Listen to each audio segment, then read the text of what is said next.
రాష్ట్రంలో అధికారం మన కూటమి చేతిలోనే ఉంది. డబుల్ ఇంజన్ సర్కార్ అనడానికి ఖచ్చితమైనటువంటి నిర్వచనం రాష్ట్ర ప్రభుత్వం కానీ కేంద్ర ప్రభుత్వం కానీ ఉంది. మరి ఇంత పెద్ద ఎత్తున ప్రజల ఆలోచనకు అనుగుణంగా ఏర్పడినటువంటి ప్రభుత్వాలు ఏర్పడిన తర్వాత కూడా విజయాన్ని మనకు అందించిన తర్వాత కూడా ఈ నియోజకవర్గంలో మంచి జరగకపోతే, అభివృద్ధి జరగకపోతే, మార్పు రాకపోతే మాత్రం మనం చరిత్రహీనులుగా మిగిలిపోతామనేది కూడా మీరందరూ గ్రహించుకుంటున్నారు. అందుకే ప్రతి నిమిషము విలువైండేది, ప్రతి కార్యక్రమము విలువైండేది. ఈ నియోజకవర్గంలో ఇందాక పెద్దలు చెప్పినారు లక్ష్మీ నరసింహస్వామి గురించి. మేము ఆశించింది అది కాదు. మేము ఆశించిన దాంట్లో ఇప్పటి వరకు లక్ష్మీ నరసింహస్వామి దేవస్థానానికి చేసిండేది 0.00001% మాత్రమే. నా ముందుండేది 99.999% చేయాల్సినటువంటి బాధ్యత మా మీద ఉందని చెప్పేసి కూడా ఈ సందర్భంగా తెలియజేస్తున్నాను. అందుకు మాకు కేంద్ర ప్రభుత్వ సహాయ సహకారాలు కూడా అవసరం ఉంటుంది. ఒక పెద్ద ఆలోచనతో ముందుకు పోతున్నాను. మీరందరూ కూడా కార్యకర్తలు కూడా నన్ను ఈసారి పనిచేయడానికి అనుమతించాలి. మీరు చిన్న చిన్న వర్గాలకు ఇబ్బంది పెట్టడం చెప్తాను. మీ జీవితంలో కానీ మీ కుటుంబంలో వచ్చినటువంటి ప్రతి కష్టానికి పార్టీ నాయకత్వం అండగా ఉంటుందనేది వాస్తవాన్ని మీరు ఎరగండి. ఆ పోస్ట్ ఉంటేనే మీ ఇంట్లో అన్నం జరగదు. పోస్ట్ లేకపోయినా మీకు ఏదో ఒక రకంగా ఆదుకునేటువంటి కార్యక్రమం తెలుగుదేశం పార్టీ చేస్తున్న సందర్భంగా తెలియజేస్తున్నాను. కాబట్టి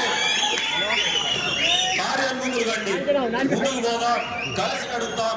వేదిక మీద ఉన్నటువంటి అనుభవజ్ఞులైనటువంటి నాయకులు ఉన్నారు. బీజేపీ పార్టీ సహాయ సహకారాలు కూడా తీసుకుందాం. జనసేన పార్టీ సహాయ సహకారాలు, వాళ్ళ శక్తిని కూడా మనలతో పాటు కూడగట్టుకుందాం.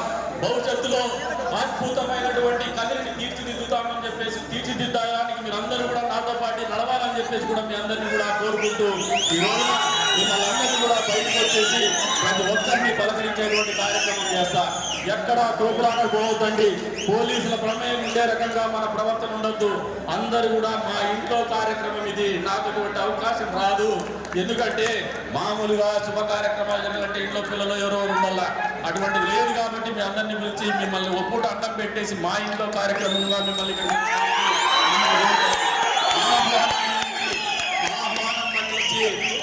మనస్ఫూర్తిగా ప్రేమతో ఇక్కడికి విచ్చేసినటువంటి ప్రతి ఒక్క మనిషికి మనసుకు ఈ వేదిక నుంచి పేరు పేరున నమస్కారాలు తెలుపుతుంటూ ఎప్పటికీ ఇదే విధంగా చూడకూడదని చెప్పేసి కూడా మీకు అందరూ కూడా తెలియజేసుకుంటూ దయచేసి తోపులాట కానీ తులసివేతలకు కానీ తోపులాటకు అవకాశం కల్పించద్దని చెప్పేసి కూడా కోరుకుంటూ అందరూ కూడా ప్రతి ఒక్కరూ ఓర్పుగా అందరినీ కూర్చోబెట్టి భోజనాలు పెట్టాలని ఆలోచనతో చేసినటువంటి కార్యక్రమం ఇదే. ప్రతి ఒక్కరి ఇంట్లో ఒక శుభకార్యం ఇది.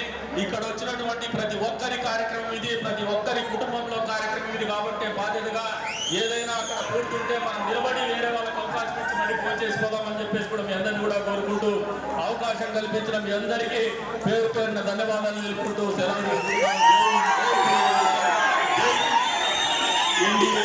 జై నరేంద్ర మోడీ, జై పవన్ కళ్యాణ్.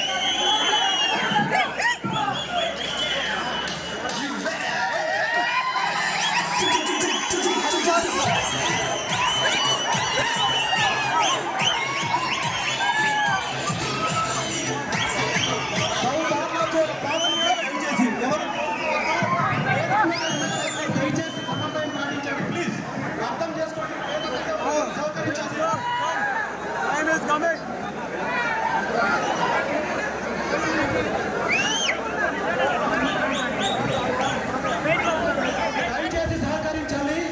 సభ వేదిక మీద శాసనసభ సభ్యులు మరియు పార్లమెంట్ సభ్యులు ఉన్నారు. వాళ్ళని గౌరవించుకుంటూ వారిని సహకరించాల్సిందిగా